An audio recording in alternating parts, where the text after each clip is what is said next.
don't care what anyone says, but you do not know your husband until you're divorcing him as a stay-at-home mom. Until you've seen him look at you and go, you're gonna have to get a job now, you're gonna have to pay for it. Or what makes you think you're gonna get custody of the kids since you haven't worked in 10 years. You won't know who they are until they cut off all your resources. You don't know who they are until you see them shut off the electric bill because they're mad that they lost control over you. So if you're a stay-at-home mom who is in the process of divorcing your husband, just know that you're gonna see a side of him that you never wanted to see. And just know that once you get through the hard part, there is so much love and light on the other side, but it's a trip. Let's talk facts. Women initiate about 80% of divorces. You all watch too much lifestyle content on Instagram, then dump even the most perfect guys because you outgrew the relationship or need to find yourselves. You spent 10 years living off someone else's hard work, chose to destroy the family yourself, and now you're crying because the free ride is over? A man isn't obligated to sponsor your self-discovery after you kicked him out of your life. He's not the villain. You're just finally learning the price of reality where you have to pay your own bills. This video is the best birth control for men considering marriage. It is crazy there is no more men left, like not one single man. And what's crazy to me is that there's literally thousands of men literally complaining that there is no more traditional women, or like saying like, I want a traditional girl, but they are not traditional men. Like, I went on a date 2 days ago. Let me tell you guys the worst date of my life. I went on a date 2 days ago. We found a place. We went to dinner. First of all, he doesn't have a car. And he asked me if I have a car. I was like, yeah, sure, I have a car. I'll pick you up from work.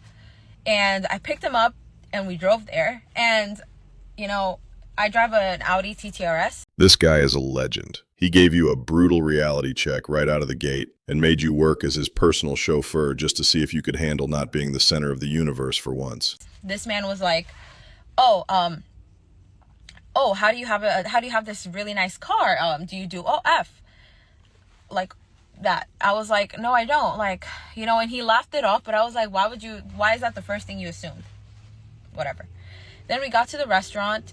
And the first thing he asked me was like, not like, how are you feeling? How was your day? Nothing. It was like, so what do you do for a living? He asked me in a matter of like 10 minutes, what I do for a living. What is my income? Do I have any education? Do I have a place to live? And he questioned me about like my car. It's hilarious to watch a woman finally get a taste of her own medicine. You're upset because for 10 minutes you felt exactly how men feel on every single date, being interrogated about your income, assets, and status instead of being seen as a human being. I shared that with him because it was just awkward not to.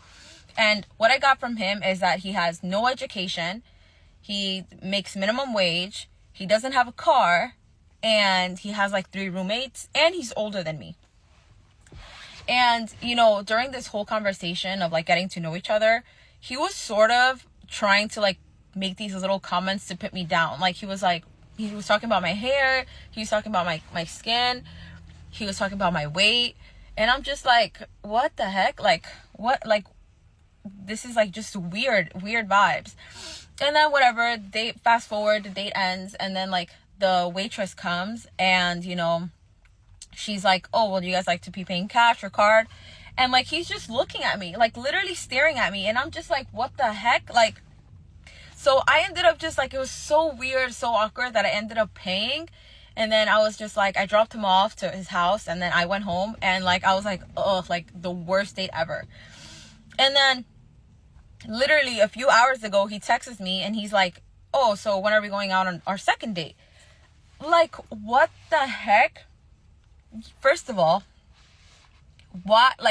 does he want a girlfriend or does he want a mom? Does he want somebody to provide for him, drive him around, pay for the dates? Like, where are the men?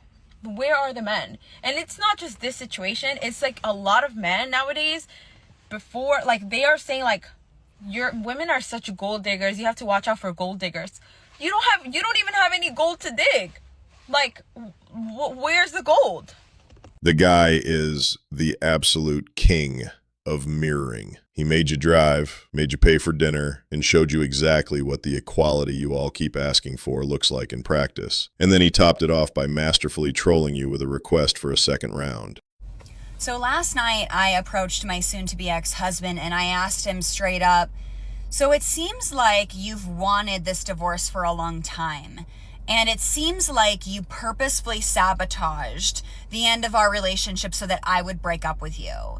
So in a moment where you saw that I was already having a hard time because we weren't in a good place, and I'm really stressed with work and I have a lot of stuff going on with just being a mom and being a full-time fitness instructor teaching 20 classes a week, why didn't you just tell me that you wanted a divorce? Why couldn't you just say it up front?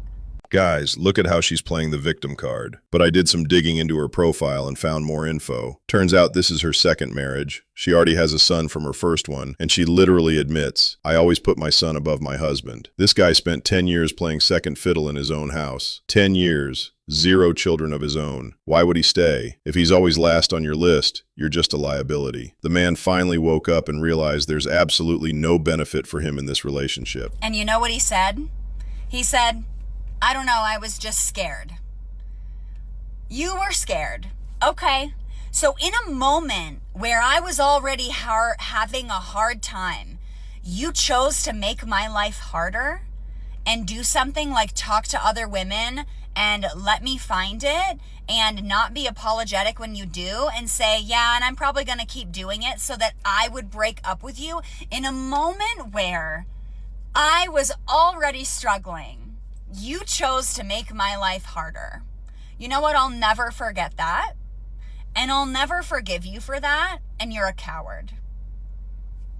And he said, yeah, I guess I am. Because you were too afraid to just come to me and say, Taylor, this isn't working for me. I want a divorce. You had to sabotage and do things to where I would leave you and put me in a mental fuck and make me feel devalued and insecure and terrible about myself so that I would break up with you because you were too afraid to do it. Awesome.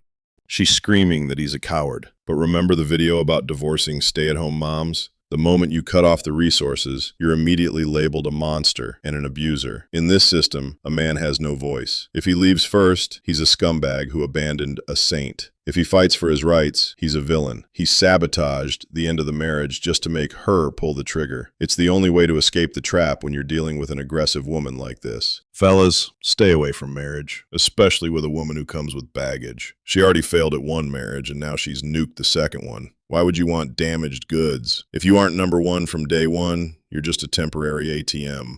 Stop wasting your life servicing someone else's past. Live for yourself.